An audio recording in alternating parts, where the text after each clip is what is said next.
아휴, 저기 쟁반 닦는 애? 우리 집 며느리야.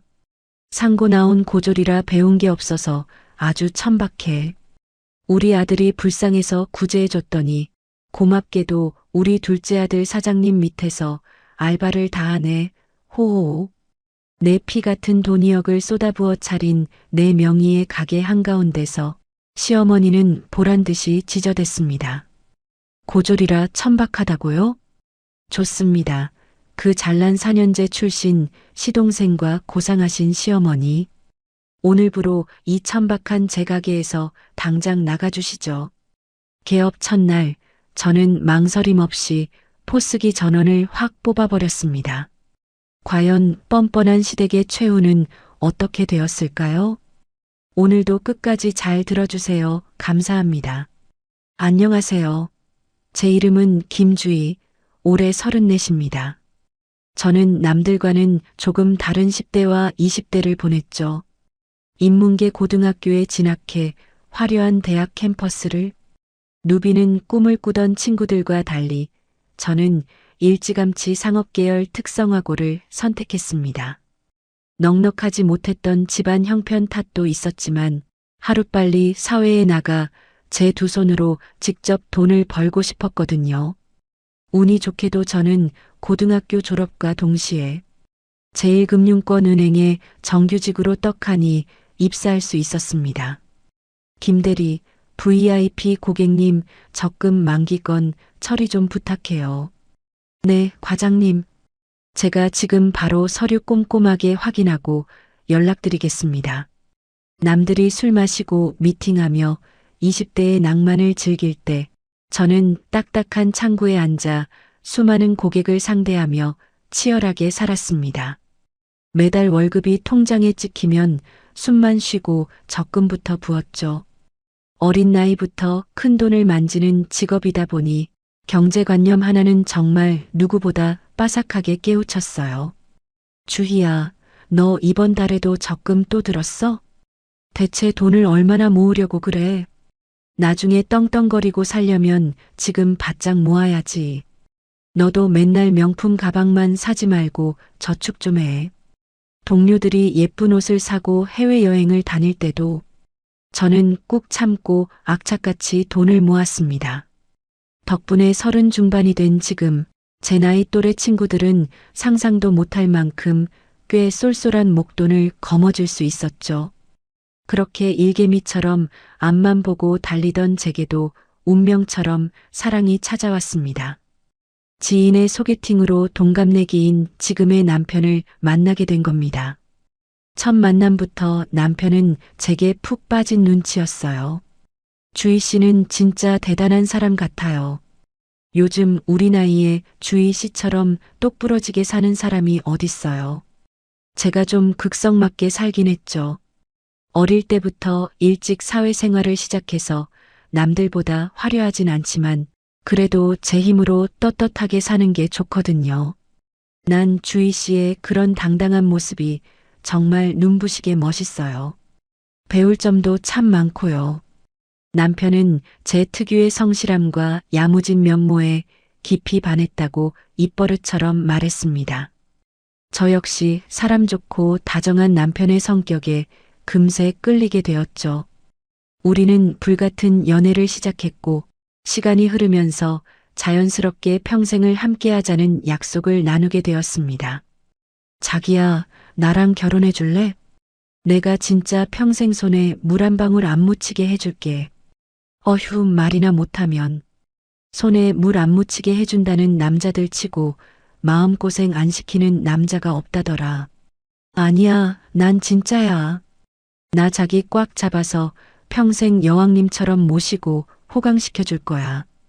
호강은 내가 내 능력으로 충분히 할 수 있으니까 당신은 내 속이나 썩이지 마. 알았지? 당연하지, 여보. 내가 진짜 평생 업고 다닐게. 우리는 서로를 마주보며 세상을 다 가진 듯 환하게 웃었습니다. 남편과 함께라면 제가 그동안 치열하게 살아온 눈물겨운 시간들이 더욱 찬란하게 빛날 것 같았죠. 은행 창구에서 수없이 많은 돈을 세어봤지만 제 인생에서 가장 값진 보물은 바로 내 눈앞에 있는 이 남자가 아닐까 생각했습니다. 그렇게 저는 남편의 굳은 맹세와 든든한 사랑을 믿고 행복한 신부의 꿈을 꾸며 결혼 준비를 시작했습니다. 하지만 제 핑크빛 기대는 시어머니와의 첫 만남에서부터 무참히 깨지고 말았습니다. 결혼을 허락받기 위해 긴장된 마음으로 찾아간 시댁에서 시어머니는 저를 위아래로 훑어보며 차갑게 첫마디를 던지셨죠. 그래, 우리 아들한테 얘기는 많이 들었다. 은행 다닌다고 했지? 네, 어머님. 고등학교 졸업하자마자 입사해서 벌써 10년 넘게 일하고 있습니다. 어머님은 무슨 아직 결혼한 것도 아닌데. 근데 대학은 어디 나왔다고? 아, 저는 대학은 안 가고 상업계열 고등학교 졸업해서 바로 취업했습니다. 제 대답이 떨어지기가 무섭게 시어머니의 미간이 확 찌푸려졌어요. 뭐? 상고? 그럼 고졸이라는 소리야?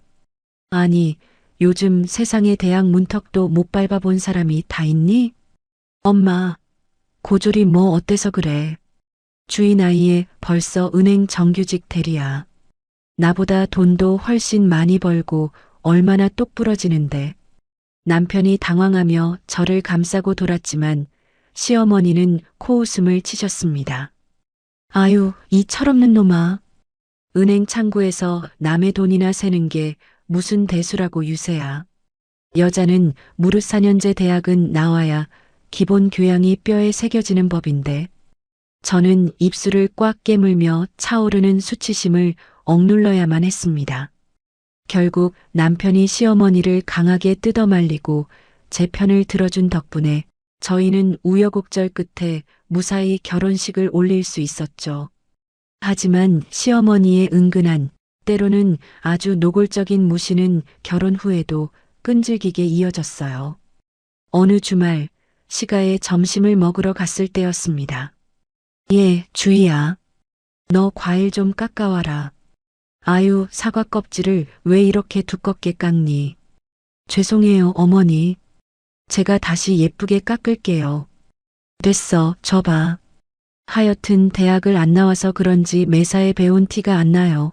배운 티가. 넌 은행에서 윗사람들이 시키는 복사 같은 잔심부름만 하니? 시어머니의 말에 저는 들고 있던 과일 칼을 하마터면 떨어뜨릴 뻔했습니다. 그때 거실에서 TV를 보던 남편이 벌떡 일어나 다가왔죠. 엄마, 주희한테 왜 또 그런 말을 해? 주희가 직장에서 얼마나 인정받는 핵심 인재인데. 자기야, 괜찮아. 어머니가 아직 내 일에 대해서 잘 모르셔서 그러시는 건데 뭘. 여보, 넌 가만히 있어. 엄마 자꾸 우리 주희 학벌 가지고 트집 잡을 거면 우리 앞으로 집에 안 올 거야. 남편의 강경한 태도에 시어머니는 가슴을 치며 앓는 소리를 내셨습니다. 아이고, 내 팔자야. 기껏 뼈 빠지게 가르쳐서 4년제 대학 보내놨더니 아무 소용없네.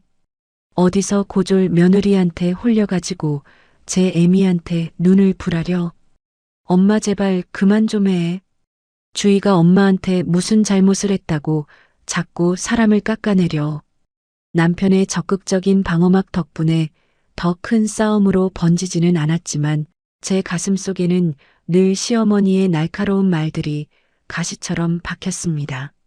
며느리가 번듯한 정규직 직장이 있고 아무리 성실하게 살아도 그놈의 대학 졸업장이 없다는 이유 하나만으로 저는 늘 무식하고 부족한 사람이 되어야 했어요. 저는 그럴수록 더 악착같이 은행 일에 매달렸고 보란듯이 제 능력을 증명하며 묵묵히 하루하루를 버텨냈습니다. 어머니가 그토록 신주단지 모시듯 자랑스러워하는 존재가 하나 있었죠. 바로 4년제 대학을 번듯하게 졸업한 31살의 시동생 이지훈이었습니다. 우리 지훈이는 인서울 4년제 대학을 나왔잖니. 어딜 가도 엘리트 대접받으면서 아주 큰 인물이 될 거다. 어머니는 저를 깎아내릴 때마다 시동생의 학벌을 들먹이며 입에 침이 마르도록 칭찬을 아끼지 않으셨습니다. 하지만 어머니의 굳건한 믿음과는 달리 시동생의 현실은 처참하기 짝이 없었죠. 아씨, 나 내일부터 그 회사 안 나가. 과장이라는 인간이 나한테 커피 심부름을 시키잖아. 내가 그런 자비리나 하려고 4년제 대학 나온 줄 알아? 지훈아, 사회생활이 원래 다 그런 거야.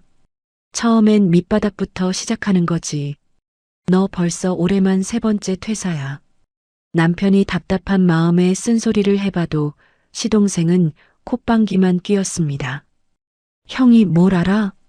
형도 결국 남 밑에서 월급 받는 처지면서 무슨 꼰대 같은 소리야. 난 내 그릇에 맞는 일을 찾을 거라고. 그놈의 그릇 타령을 하며 이직을 전전하던 시동생은 결국 어느 곳에도 정착하지 못하고 번번이 백수신세로 돌아왔습니다. 집에서 빈둥거리며 게임만 하던 시동생이 어느 날 갑자기 바리스타 자격증을 따겠다고 선언하더군요. 그래, 우리 아들 머리가 워낙 좋으니 금방 딸 거다. 회사원 체질이 아니면 기술을 배우는 것도 좋지. 어머니의 전폭적인 지지 속에 시동생은 동네 작은 카페에서 몇 달간 아르바이트를 시작했습니다. 저는 속으로 그래도 이제 철이 좀 들려나 보다 하고 내심 안도했었죠. 그런데 그 안도감은 그리 오래가지 못했습니다. 온 가족이 시댁에 모여 식사를 했던 어느 날 밤이었습니다. 엄마, 형, 형수님, 나 결심했어. 나 내 가게 차릴 거야. 카페 창업할 거라고. 제사상을 물리고 과일을 먹던 중 시동생이 돌연 폭탄 선언을 던졌습니다. 저는 너무 놀라 먹던 사과를 삼키지도 못하고 멍하니 시동생을 쳐다봤어요. 뭐? 카페를 차려? 네가 무슨 돈이 있어서. 남편이 기가 막히다는 듯 언성을 높였지만 시동생은 아주 당당했습니다. 아, 내가 알바해보니까 카페 생리 싹 다 파악했어. 요즘 핫한 인스타 감성으로 인테리어 싹 뽑고 내 바리스타 자격증 걸어두면 무조건 대박나. 월천은 껌이라니까? 이 자식이 진짜 제정신이야? 네가 알바 몇 달 한 게 경험의 전부인데 무슨 사장 노름이야. 게다가 창업 자금이 한두 푼 드는 줄 알아? 남편이 핏대를 세우며 화를 내자 옆에서 잠자코 듣고 있던 어머니가 덜컥 시동생 편을 들고 나섰습니다. 얘는 동생이 모처럼 기특한 마음을 먹었는데 기를 팍팍 살려주지는 못할 망정 왜 초를 치니? 우리 지훈이가 한다면 하는 애야. 대학도 한 번에 철썩 붙은 똑똑한 애 아니니. 엄마, 지금 대학 얘기가 왜 나와? 카페 차리려면 보증금에 인테리어에 기계값까지 최소 몇 억은 필요한데 집에 그만한 돈 있어? 엄마 아빠 노후 자금도 없으면서 무슨 수로 가게를 내줘. 남편의 날카로운 지적에 거실에는 일순간 무거운 침묵이 감돌았습니다. 당연하죠. 시댁에는 그만한 목돈이 한 푼도 없다는 걸 온 가족이 다 알고 있었으니까요. 아휴, 그래도 이왕 마음먹은 거 어떻게든 해봐야지. 지훈이가 이렇게 의욕이 넘치는데. 어머니는 말끝을 흐리며 슬금슬금 제 눈치를 살피기 시작했습니다. 그러더니 기어코 저를 흘깃보며 은근슬쩍 말을 꺼내시더군요. 주희야, 너 은행 다닌 지 오래됐으니 모아둔 돈 좀 있지 않니? 네가 우리 지훈이 창업하는데 투자 좀 하면 어때? 가족끼리 좋은 게 좋은 거잖아. 엄마, 미쳤어? 왜 주희 돈을 건드려? 남편이 펄쩍 뛰며 막아섰지만 어머니는 오히려 적반하장으로 큰 소리를 치셨습니다. 시끄러워. 내가 너더러 당장 돈 내놓으라니? 어차피 주인은 고졸이라서 나중에 승진도 막힐 텐데 지훈이가 사장 돼서 자리 잡으면 너희한테도 다 이득 아니냐? 어머니의 그 기막힌 논리에 저는 어이가 없어 말문이 턱 막혔습니다. 시동생 역시 기대에 찬 뻔뻔한 눈빛으로 저를 쳐다보고 있었죠. 형수 은행 다니니까 대출도 싸게 잘 받을 수 있지 않아? 내가 대박나서 2배, 아니 3배로 갚을게. 야, 이 미친 새끼야. 네가 평생 모은 돈이 10원 한 장이라도 있어? 너 한 번만 더 헛소리하면 진짜 내 손에 죽을 줄 알아. 여보, 그만해. 어머니 앞에서 동생한테 왜 그래? 자기야, 넌 가만히 있어. 이 자식이 형수가 우스워 보이니까 아주 선을 넘잖아. 남편이 벼락같이 화를 내며 시동생의 멱살이라도 잡을 기세로 덤벼들자 거실은 순식간에 아수라장이 되었습니다. 시동생은 입을 삐죽거리며 방으로 쾅 문을 닫고 들어가 버렸고 어머니는 가슴을 치며 또다시 곡소리를 내셨습니다. 아이고, 형제끼리 도와주기는커녕 잡아먹지 못해서 안달이네. 내가 전생에 무슨 죄를 지어서. 저는 그 숨막히는 소란 속에서 조용히 입술을 깨물었습니다. 대학 문턱도 못 밟았다며 저를 그토록 무시하고 멸시하더니 이제 와서 돈 앞에서는 고졸 며느리의 주머니를 당당하게 요구하는 그 이중적인 태도에 헛웃음만 나올 뿐이었습니다. 시가에서 한바탕 폭풍이 휩쓸고 지나간 뒤 저희 부부의 일상에도 짙은 먹구름이 끼었습니다. 그날 이후 남편은 며칠 내내 밤잠을 설치며 끙끙 앓기 시작했어요. 퇴근하고 집에 돌아오면 소파에 기대어 깊은 한숨만 푹푹 내쉬었죠. 여보, 밥 안 먹어? 계속 그렇게 한숨만 쉴 거야? 아니야. 그냥 회사 일이 좀 피곤해서 그래. 거짓말하지 마. 도련님 카페 창업건 때문에 신경 쓰여서 저러는 거 내가 모를 줄 알아? 제 전곡을 찌르는 말에 남편은 고개를 푹 숙인 채 아무 대답도 하지 못했습니다. 평소 같으면 제 곁에서 쫑알쫑알 하루 일과를 떠들었을 텐데 밥이 줄지 않을 정도로 시금전폐를 하더군요. 안쓰러운 마음이 들기도 했지만 저는 일부러 모른 척 놔두었습니다. 제 피 같은 돈을 그 철없는 시동생에게 내어줄 마음은 추호도 없었으니까요. 그런데 주말 저녁 거실에서 텔레비전을 보던 남편이 제 앞 무릎을 꿇고 앉는 겁니다. 여보, 나 진짜 염치 없는 거 아는데. 내가 진짜 당신 볼 면목이 없는데. 갑자기 왜 이래? 무릎은 왜 꿇어? 얼른 일어나. 주희야, 나 진짜 우리 지훈이 한 번만 살려주면 안 될까? 결국 올 것이 오고야 말았구나 싶어 제 가슴이 철렁 내려앉았습니다. 당신 설마 지금 도련님 카페 차려주자는 소리 하려는 거야? 당신 미쳤어? 그게 한두 푼 들어가는 소꿉 장난이야? 알아, 나도 다 알아. 그 자식 여태껏 제대로 된 직장 하나 못 구하고 저러는 거. 내 동생이지만 한심하고 답답해. 근데 이번엔 진짜 눈빛이 다른 것 같아서 말이야. 바리스타 자격증도 한 번 했다고 알바하면서도 안 빠지고 얼마나 열심히 다녔는데. 그래서 어머니가 내 돈 내놓으라니까 당신도 나한테 손 벌리겠다는 거야? 아니야, 그런 거 아니야.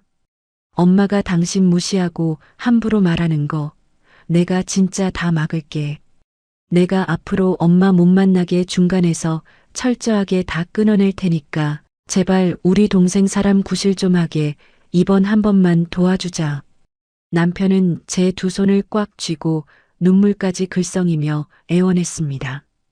여보, 나 당신이 고등학교 때부터 어떻게 돈 모았는지 다 알잖아. 안 먹고 안 입고 피땀 흘려 모은 돈인데 내가 어떻게 뻔뻔하게 그걸 달라고 하겠어. 근데 내 하나뿐인 동생이잖아. 이대로 평생 방구석 폐인으로 늙어 죽게 내버려 둘 수가 없어서 그래. 남편의 처절한 부탁에 저는 할 말을 잃고 말았습니다. 결혼 전부터 시어머니가 제 학벌을 운운하며 모욕을 줄 때마다 남편은 언제나 제 앞을 가로막고 저를 지켜주었죠. 시가와 인연을 끊겠다고 으름장을 놓으면서까지 제 편이 되어준 유일한 사람이었습니다. 그런 남편이 이렇게까지 자존심을 다 버리고 매달리니 제 마음도 서서히 흔들리기 시작했어요. 주희야, 여보, 한 번만 부탁할게. 아, 정확히 얼마 필요한데? 어설프게 차려서 망하느니 기왕 하는 거 상권 좋은 데로 제대로 알아봐야 할 거 아니야. 제 입에서 허락의 말이 떨어지자마자 남편은 아이처럼 엉엉 울음을 터뜨렸습니다. 진짜? 정말 도와줄 거야? 고마워, 여보. 내가 진짜 평생 당신한테 엎드려 절하면서 살게. 내가 당신 은혜 평생 안 잊을게. 됐어. 울지 말고 똑바로 들어. 내가 결혼 전부터 적금 부어서 모아둔 돈 중에 딱 2억. 딱 2억만 뺄 거야. 그 이상은 10원 한 장도 안 돼. 응, 2억이면 충분해. 나머지는 엄마랑 동생이 해오라고 해야지. 진짜 고마워, 여보. 진짜 너무 고마워. 저는 결국 남편의 눈물 앞에서 백기를 들고 말았습니다. 오직 남편, 저를 세상에서 가장 아껴주는 이 남자 하나만을 믿고 내린 결정이었죠. 다음 날 출근하자마자 저는 제가 다니는 은행 창구에 앉아 결혼 전부터 꼬박꼬박 모아두었던 적금 통장을 해지했습니다. 20살 때부터 안 쓰고 안 입으며 모았던 피 같은 2억 원이 시동생의 창업 자금으로 쓰이게 되는 순간이었습니다. 비록 시어머니는 밉지만 이번 기회에 시동생이 제대로 자리를 잡는다면 가족으로서 그보다 좋은 일은 없을 거라고 스스로를 다독였습니다. 적금을 깨서 2억 원이라는 거금을 준비했지만 저는 남편 손에 그 돈을 순순히 쥐어주지 않았습니다. 명색이 제1금융권 은행원인데 아무런 안전장치도 없이 생돈을 날릴 수는 없는 노릇이니까요. 며칠 뒤 저는 남편과 시동생 그리고 시어머니를 저희 집으로 불렀습니다. 도련님, 제가 2억 투자하기로 한 거 남편한테 들으셨죠? 네, 형수님. 진짜 감사합니다. 제가 대박 내서 벤츠 뽑아드릴게요. 시동생은 입이 귀에 걸려서 싱글벙글 웃고 있었고 시어머니도 내심 흐뭇한 표정이셨죠. 하지만 제 다음 말에 두 사람의 표정은 순식간에 차갑게 굳어버렸습니다. 대신 조건이 있어요. 이 카페 상가 임대차 계약부터 사업자 등록, 그리고 포스기 카드 결제 계좌까지 전부 제 명의로 할 겁니다. 네. 형수님, 그게 무슨 말씀이세요? 시동생이 당황하며 되묻자 저는 은행에서 고객을 상대하듯 또박또박 팩트를 짚어주었습니다. 도련님 지금 직장 없으신 지 오래돼서 신용등급 바닥이잖아요. 그 신용도로는 상가 계약도 불리하고 나중에 급하게 사업자 대출받을 일 생기면 한도도 안 나와요. 게다가 제 돈 2억이 온전히 들어가는 건데 제 명의로 해두는 게 당연한 거 아닌가요? 아니, 그래도 명색이 내 카페인데 사장 타이틀은 내 이름으로 달아야지. 시동생이 입술을 삐죽거리며 불만을 표출하자 옆에 있던 남편이 버럭 소리를 질렀습니다. 야, 이지훈. 형수가 2억이나 주는데 네가 무슨 사장이야. 형수가 이렇게까지 나서서 책임져 준다는데 감지덕지해야지. 어디서 찬밥, 더운 밥을 가려? 여보, 진정해. 도련님, 섭섭하게 생각하실 거 없어요. 도련님은 제 사업장에 고용된 월급쟁이 매니저로 일하시는 거예요. 제가 매달 월급 꼬박꼬박 챙겨드릴 테니까 가게 운영이랑 커피 맛에만 집중하세요. 수익이 나면 투자금 원금부터 회수하고 그 뒤에는 도련님 명의로 넘겨드릴 테니까요.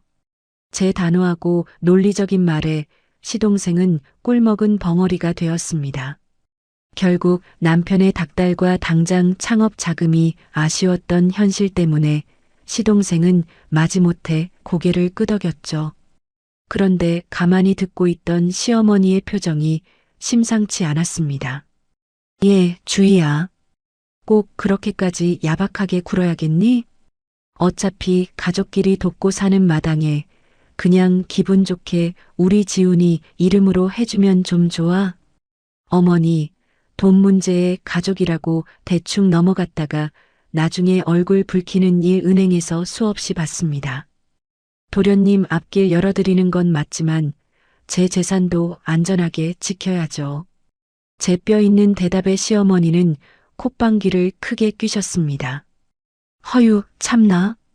고졸이 돈 좀 모았다고 아주 유세를 떤다. 유세를 떨어. 알량한 2억 쥐어주면서 사람을 자기 밑에 종업원 취급을 해? 아주 상전 납셨네. 엄마, 주희가 돈 다 내주는데 그게 할 소리야?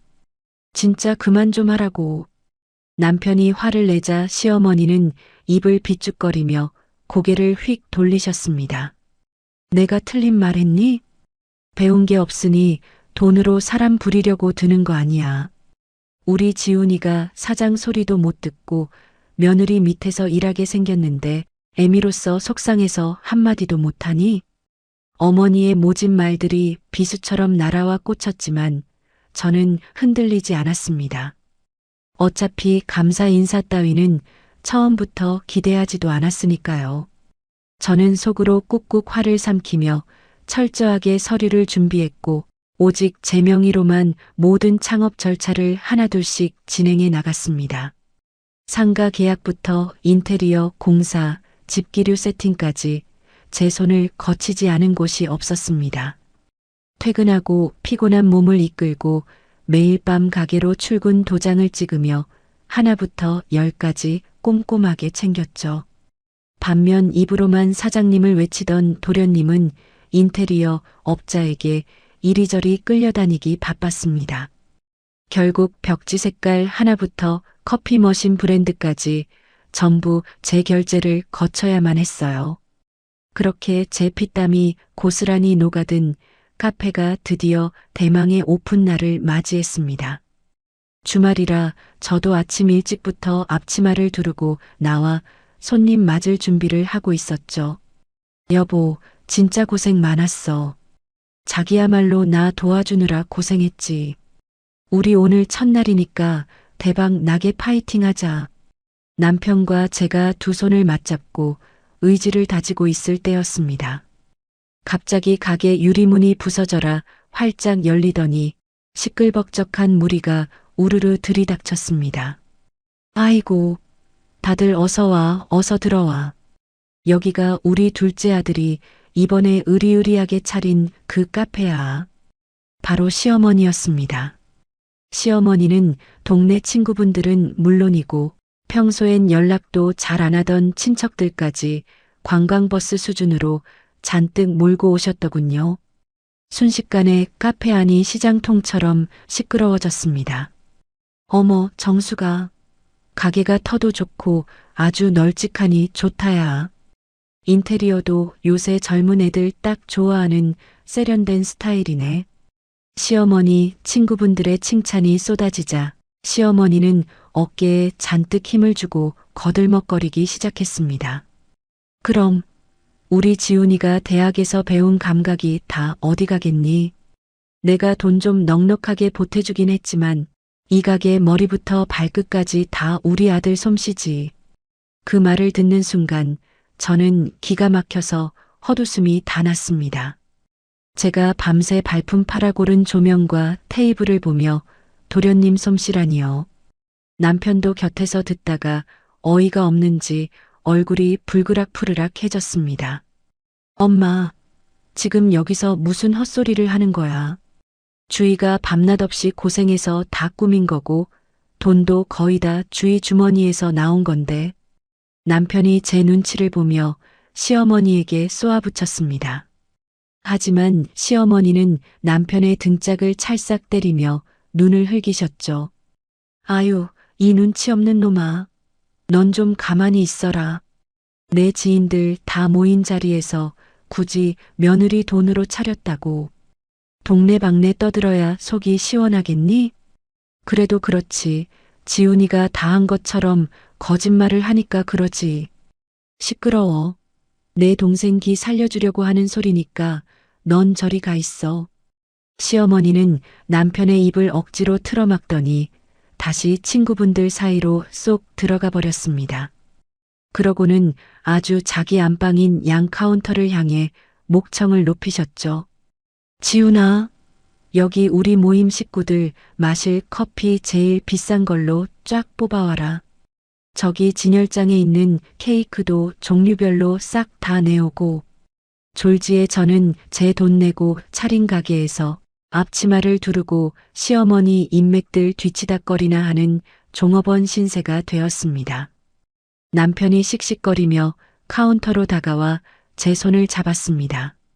여보, 미안해. 내가 진짜 미치겠다. 됐어. 자기 잘못도 아닌데 뭘. 내가 싹 다 쫓아낼까? 오픈 첫날부터 진짜 진상이 따로 없네. 참아.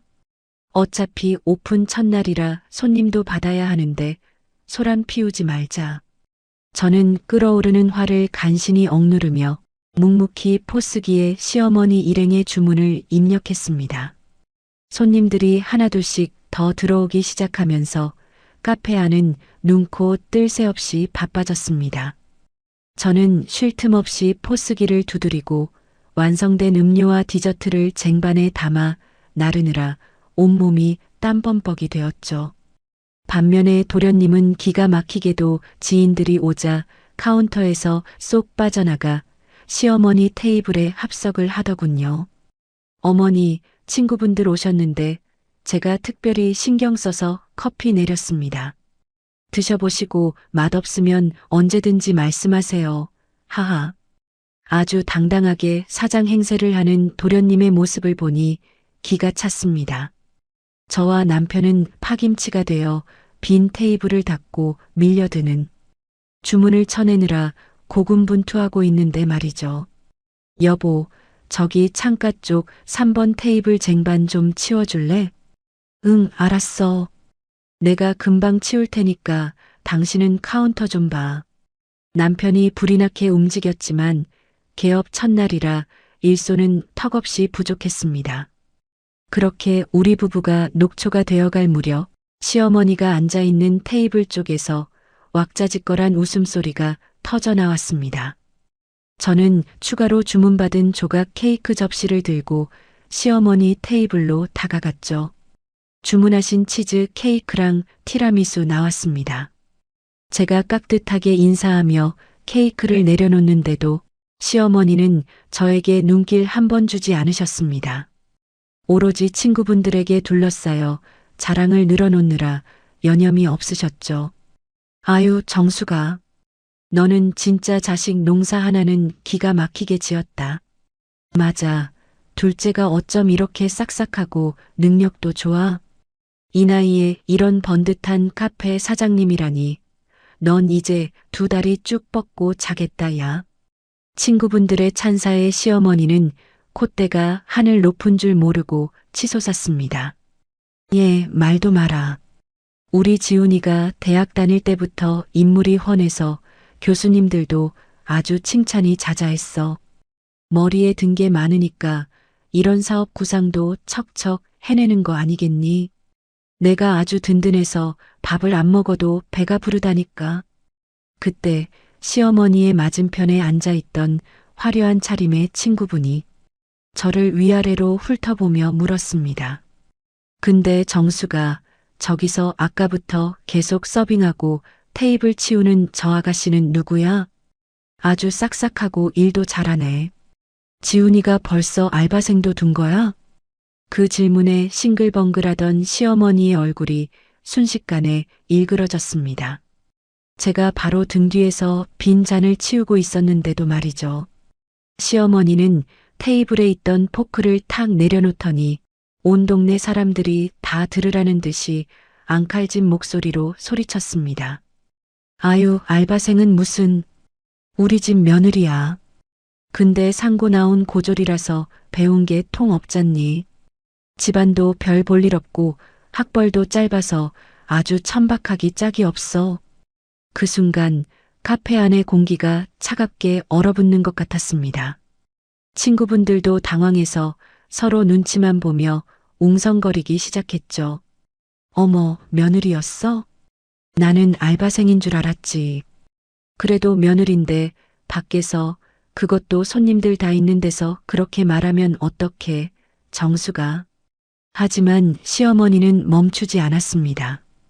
오히려 목소리를 더 높여서 카페 안의 모든 사람이 들을 수 있게 쐐기를 박으셨죠. 내가 틀린 말 했니? 우리 큰아들이 마음이 너무 약해서 저 불쌍하고 천박한 년 구제해준다고 데리고 사는 거야. 내가 속이 터져서 진짜 저렇게 배운 티가 안 나니 어디 가서 내놓기도 창피하다니까. 그래도 우리 둘째가 이렇게 똑똑해서 지 힘으로 카페도 떡하니 차렸으니 망정이지. 저 고졸 며느리가 지 시동생 카페에서 알바 노릇이라도 하면서 덕을 보는 거 아니겠어? 머릿속에서 뚝하고 이성의 끈이 끊어지는 소리가 선명하게 들렸습니다. 손에 들고 있던 빈 쟁반이 부들부들 떨렸고 얼굴에는 뜨거운 피가 확 몰려드는 것이 느껴졌죠. 내 돈 2억을 쏟아부어 차린 내 명의의 가게에서 오픈 첫날부터 구두굽이 닳도록 뛰어다니며 일한 나에게 시어머니는 감히 내 학벌을 운운하며 나를 천박한 고졸로 매도하고 내 피 같은 돈을 백수 시동생의 능력으로 둔갑시켰습니다. 카운터에서 그 꼴을 지켜보던 남편이 사색이 되어 테이블 쪽으로 달려오는 모습이 보였습니다. 엄마, 미쳤어? 지금 여기서 그게 할 소리야? 당장 주희한테 사과 안 해? 남편이 핏대를 세우며 소리쳤지만 시어머니는 오히려 기세등등하게 턱을 치켜들었습니다. 사과? 내가 왜? 내가 없는 말 지어냈니? 어른이 훈계 좀 하는 걸 가지고 어딜 애미한테 눈을 똑바로 뜨고 대들어. 더 이상 참을 이유가 단 하나도 없었습니다. 가족이라는 핑계로 며느리라는 도리 때문에 꾸역꾸역 삼켜왔던 지난 세월의 모든 수모가 활화산처럼 폭발하고 있었죠. 저는 부들부들 떨리는 손을 진정시키며 쟁반을 옆 테이블에 쾅 소리가 나게 내려놓았습니다. 그리고 살기 어린 눈빛으로 시어머니를 향해 천천히 몸을 돌렸습니다. 카페 안의 모든 시선이 저에게로 쏠렸습니다. 남편이 사색이 되어 저를 말리려 다가왔지만 저는 남편을 손으로 단호하게 막아세웠죠. 여보, 당신이 나서지 마. 내가 직접 해. 저는 또각또각 발소리를 내며 걸어가 손님들로 꽉 찬 카페 한가운데에 우뚝 섰습니다. 가슴속에서 뜨거운 불길이 치솟았지만 머리는 그 어느 때보다 차갑고 맑게 식어 있었어요. 그리고 아주 크고 또렷한 목소리로 시어머니와 그 친구분들을 향해 입을 열었습니다. 어머니, 방금 뭐라고 하셨어요? 배운 것 없는 천박한 고졸 며느리라고 하셨나요? 시어머니는 제 뿜어져 나오는 기세에 살짝 당황한 듯 했지만 이내 턱을 치켜들며 쏘아붙이셨죠. 그래, 내가 없는 말 했니? 어른이 말하는데 어디서 눈을 부라리고 대들어. 저는 헛웃음을 터뜨리며 시어머니의 눈을 똑바로 쳐다보았습니다. 어머니, 고졸 며느리 돈으로 차린 카페에서 공짜로 커피 드시니까 그 입에서 아주 천박한 맛이 나시나 봅니다. 제 입에서 튀어나온 폭탄 발언에 웅성거리던 카페 안은 찬물이라도 끼얹은 듯 쥐죽은 듯 조용해졌습니다. 시어머니의 얼굴은 순식간에 시뻘겋게 달아올랐죠. 너 지금 그게 무슨 막말이야. 내 친구들 다 있는 데서 어디 시어미한테. 막말은 어머니가 먼저 하셨죠. 그리고 팩트를 정확히 짚고 넘어가야 할 것 같아서요. 어머니 친구분들, 방금 저희 어머니가 이 카페 도련님이 차렸다고 하셨죠? 그거 다 새빨간 거짓말입니다. 친구분들의 눈이 휘둥그레졌고 옆 테이블에서 거들먹거리던 도련님은 사색이 되어 자리에서 벌떡 일어났습니다. 형수님, 지금 뭐 하시는 거예요? 사람들 다 보는데 당장 그만두지 못해요? 도련님은 닥치고 가만히 계세요. 어디서 고용된 종업원 주제에 진짜 사장한테 이래라 저래라 해요? 저는 얼어붙은 도련님을 향해 경멸 어린 시선을 던진 뒤 다시 목소리를 높였습니다. 여러분, 이 카페 보증금부터 인테리어 비용, 심지어 저 커피 머신가까지 전부 제 돈입니다. 제가 20살 때부터 은행에서 피토하며 일해서 모은 적금 깬 돈이 고스란히 들어갔다고요. 시어머니는 당황해서 어쩔 줄을 몰라 하며 손사래를 치셨습니다. 아이고, 저 미친년이 기어코 남들 다 보는 앞에서 집안 망신을 시키네. 그깟 돈 좀 보태줬다고 아주 시어미를 잡아먹으려고 들어. 돈 좀 보태준 게 아니죠, 어머니. 상가 임대차 계약서, 사업자 등록증, 그리고 지금 저기 카운터에 있는 포스기 카드 결제 계좌까지 싹 다 제 명의로 되어 있습니다. 이건 명백히 김주희 제 가게예요. 도련님은 이 가게 지분 1%도 없는 그냥 제가 월급 주고 부리는 알바생일 뿐이라고요. 제가 쏘아대는 팩트 폭격에 시어머니의 친구분들은 입을 떡 벌리고 경악을 금치 못했습니다. 어머머, 정수가 이게 다 무슨 소리야? 네가 아까 다 지훈이 돈으로 차린 거라며? 어떻게 그런 거짓말을 밥 먹듯이 해? 그러게 말이야. 아니, 며느리 돈으로 차렸으면 고맙다고. 절을 해도 모자랄 판에 어디서 천박하다는 소리를 해? 양심도 없네, 정말. 친구분들의 비난 섞인 수군거림에 시어머니는 쥐구멍에라도 숨고 싶은 듯 얼굴을 감싸주셨죠. 도련님은 그제야 사태의 심각성을 깨닫고 제 앞으로 쪼르르 달려와 굽신거리기 시작했습니다. 형수님, 제가 잘못했어요. 엄마가 몰라서 저러시는 거니까 제발 참으세요. 오늘 개업 첫날인데 이렇게 초를 치시면 어떡해요, 네. 초를 친 건 내가 아니라 어머니야. 내 돈으로 차려준 가게에서 천박하다는 소리나 듣고 앉아 있는데 내가 미쳤다고 이 꼴을 참아? 저는 싹싹 비는 도련님을 아주 매섭게 쳐다보며 차갑게 밀쳐냈습니다. 그리고 부들부들 떨고 있는 시어머니를 향해 다가가 마지막 쐐기를 박았습니다. 어머니, 저는 상고 출신 고졸이라서 멍청하게 앉아 당하고만 있지는 못하겠네요. 저처럼 배운 것 없고 천박한 며느리가 차린 카페니까 훌륭하신 4년제 대학 출신 아드님과 수준 높은 어머니는 이 천박한 곳에서 당장 나가주세요. 저는 이런 인간 이하에 취급받으면서 제 돈 들여가며 이 가게 운영할 생각 추호도 없습니다. 제 단호한 선언에 카페아는 말 그대로 아수라장이 되었습니다. 시어머니는 믿을 수 없다는 듯 입을 떡 벌리고 굳어버렸죠. 저는 망연자실에서 서 있는 시동생을 향해 또박또박 못을 박았습니다. 이지훈, 너는 오늘부로 해고야.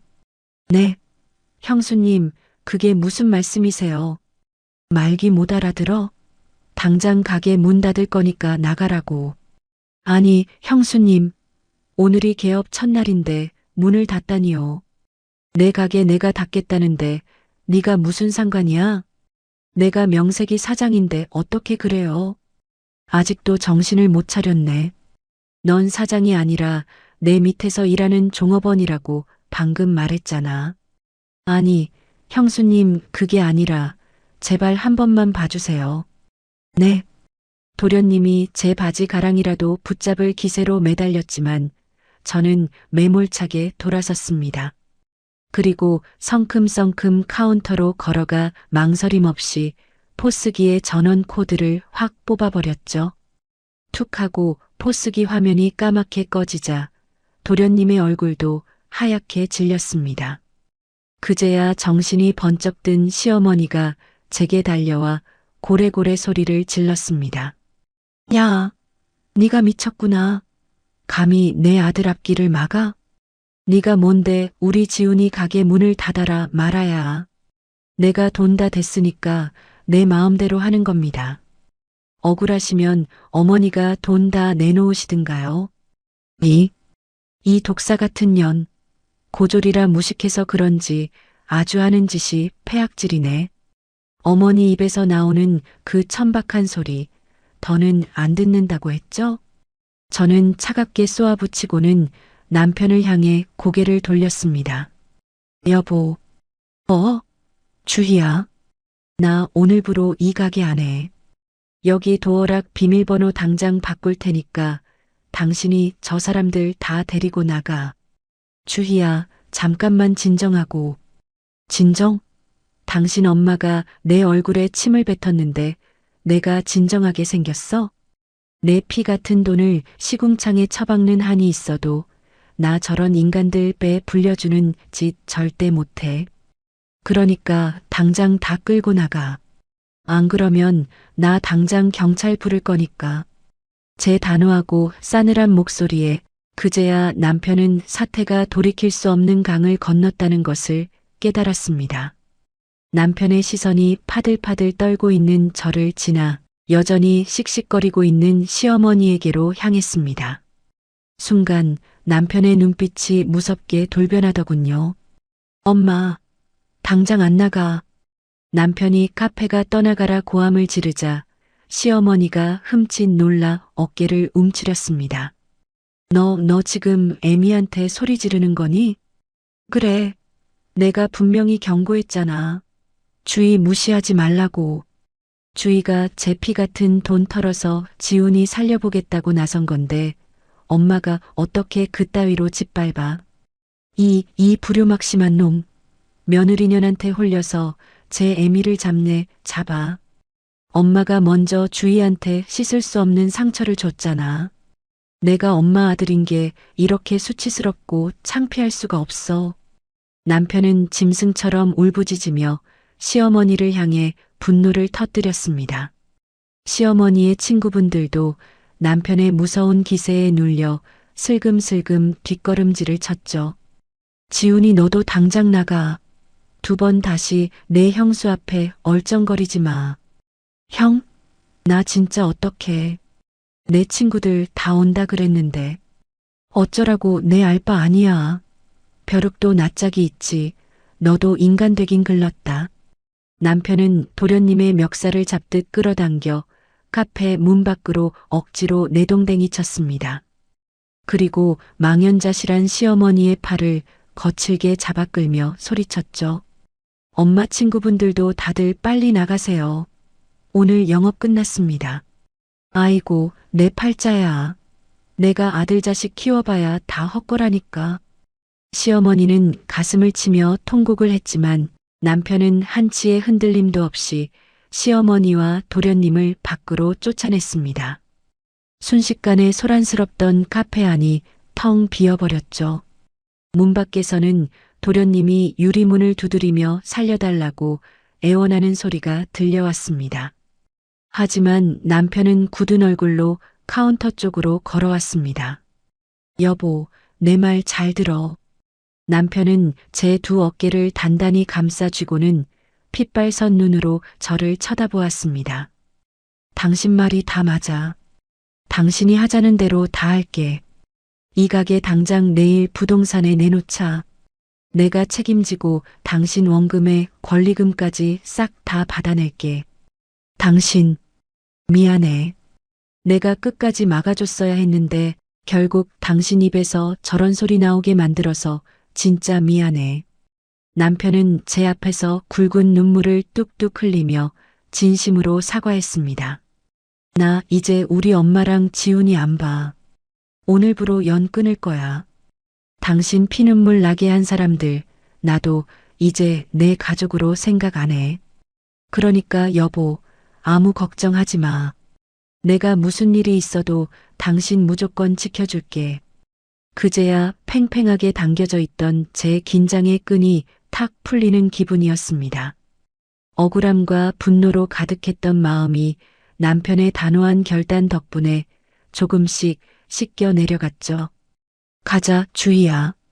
이런 꼴 보기 싫은 곳에 1초도 있지 마. 남편은 덜덜 떨리는 제 손을 꽉 잡고 허리에 두른 앞치마를 직접 벗겨주었습니다.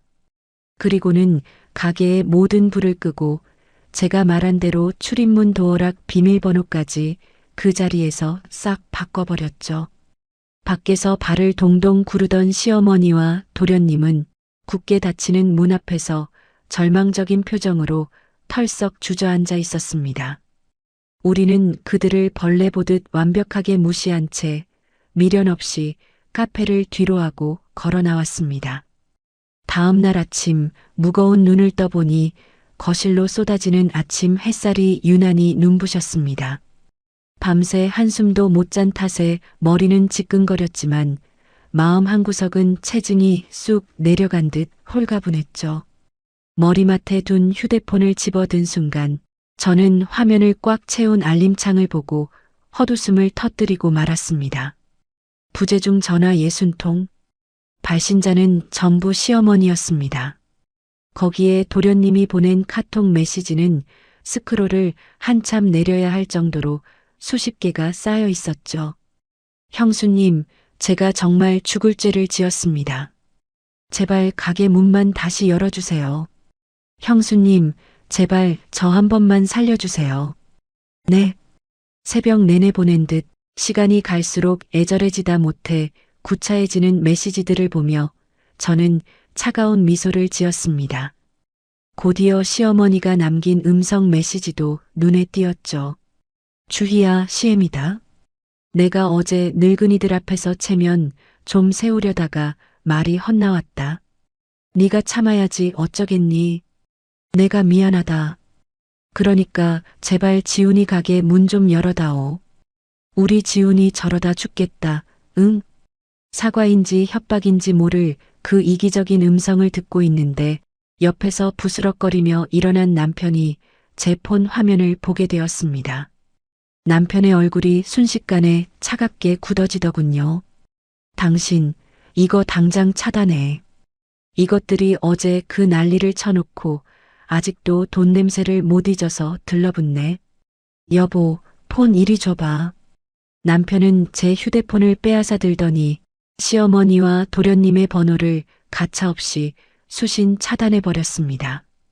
그리고 자신의 휴대폰을 꺼내 시동생에게 짧고 굵게 문자를 한 통 남겼죠. 가게는 오늘부로 부동산에 내놨다. 앞으로 형수한테 연락하면 그땐 진짜 내 손에 죽을 줄 알아. 엄마랑 너 이제 내 가족 아니니까 평생 모르는 사람으로 살자. 전송 버튼을 누른 남편은 그대로 자신의 폰마저 전원을 꺼버렸습니다. 여보, 진짜 괜찮겠어? 그래도 당신한텐 하나뿐인 어머니고 동생인데. 안 괜찮을 게 뭐 있어. 내 안에 피눈물 흘리게 만드는 가족은 가족도 아니야. 나 이제 당신 하나만 보고 당신한테 속죄하는 마음으로 평생 엎드려 살 거야. 남편의 단호한 눈빛과 굳은 다짐을 들으니 그동안 가슴 깊이 맺혀있던 서러움이 눈 녹듯 사라지는 기분이었습니다. 우리는 아침을 먹는 둥 마는 둥 하고 곧장 상가 근처 부동산으로 향했습니다. 어머, 사장님, 개업한 지 하루 만에 가게를 내놓으신다고요? 네, 개인적인 사정이 생겨서 급하게 처분하려고요. 아이고, 인테리어도 최고급으로 싹 다 해놓고 기계도 비싼 거라 당장 들어오겠다는 사람 줄 섰을 텐데. 제가 권리금 두둑하게 챙겨서 아주 좋은 조건으로 빼드릴 테니까 걱정 마세요. 부동산 사장님의 호언장담은 며칠 지나지 않아 곧바로 현실이 되었습니다. 상권이 워낙 좋았던 데다가 제가 피땀 흘려 완벽하게 세팅해 둔 덕분에 가게는 내놓기가 무섭게 새 주인을 찾았죠. 계약서에 도장을 찍고 며칠 뒤 제 통장에는 제가 투자했던 원금은 물론이고 그동안의 고생을 보상받기라도 하듯 짭짤한 권리금까지 고스란히 입금되었습니다. 통장에 찍힌 숫자를 확인하는 순간 저는 세상을 다 가진 듯한 통쾌한 승리감을 맛보았습니다. 고졸이라고 천박하다고 저를 무시하던 그 사람들이 그토록 탐내던 돈이 다시 제품으로 완벽하게 돌아온 것이니까요. 그날 이후 저는 시가와 완벽하게 연을 끊었습니다. 남편은 약속대로 시가 쪽 사람이라면 친척들 번호까지 모조리 차단해버렸고 명절에도 시가의 시 자조차 꺼내지 못하게 철저히 방어막을 쳐주었죠. 가끔 동네 건너 들려오는 소문에 의하면 도련님은 여전히 정신을 못 차리고 방구석 백수 신세를 면치 못하고 있다고 합니다. 시어머니 역시 동네 친구들 사이에서 며느리 돈으로 유세 떨다 쫓겨난 노인네로 소문이 쫙 퍼져서 창피해서 얼굴도 들고 다니지 못하신다더군요. 그 소식을 들을 때마다 저는 코웃음을 치며 속으로 생각합니다. 뿌린 대로 거두는 법이라고 말이죠. 지금의 저는 남편의 끔찍한 사랑과 보살핌 속에서 누구보다 평온하고 행복한 하루하루를 보내고 있습니다. 퇴근하고 돌아오면 남편이 따뜻한 저녁상을 차려놓고 저를 기다리고 있죠. 여보, 오늘 하루도 은행에서 숫자 보느라 고생 많았지? 얼른 씻고 와. 내가 당신 좋아하는 갈비찜 해놨어. 냄새 진짜 좋다. 당신 갈수록 요리 솜씨가 늘어. 당연하지. 내가 우리 집 기둥 평생 호강시켜준다고 했잖아. 남편의 애교 섞인 말에 저는 환하게 웃으며 식탁 앞에 앉습니다. 가끔 밤하늘의 별을 보며 지난 날을 돌아보곤 합니다. 남들 다 가는 대학 캠퍼스의 낭만 대신 은행 창구에 앉아 수없이 많은 돈을 세며 눈물 삼켰던 저의 10대와 20대. 하지만 저는 단 한 번도 제 선택을 후회하지 않습니다. 대학 졸업장이라는 종이 쪼가리보다 제 두 손으로 직접 땀 흘려 번 돈이 저를 더 당당하고 단단하게 지켜준다는 것을 온몸으로 깨달았으니까요. 세상을 살아가는 데 있어 진짜 중요한 건 남들에게 보여주기 위한 껍데기가 아니었습니다. 어떤 시련 앞에서도 나 자신을 잃지 않고 내 삶을 스스로 책임질 수 있는 능력과 자존감이 진짜 무기라는 사실을요. 앞으로도 저는 상업계열 고등학교를 졸업한 제1금융권 은행원 김주희로서 그 누구 앞에서도 기죽지 않고 제 인생을 아름답게 개척해 나갈 것입니다. 저를 사랑해주는 든든한 남편과 함께 앞으로 펼쳐질 더 찬란하고 눈부신 내일을 향해서 말이죠. 지금까지 길고 험난했던 제 이야기를 끝까지 들어주신 여러분, 세상의 모든 며느리분들, 그리고 치열하게 삶을 살아내고 계신 모든 분들의 앞날에 꽃길만 가득하시기를 진심으로 응원합니다. 감사합니다.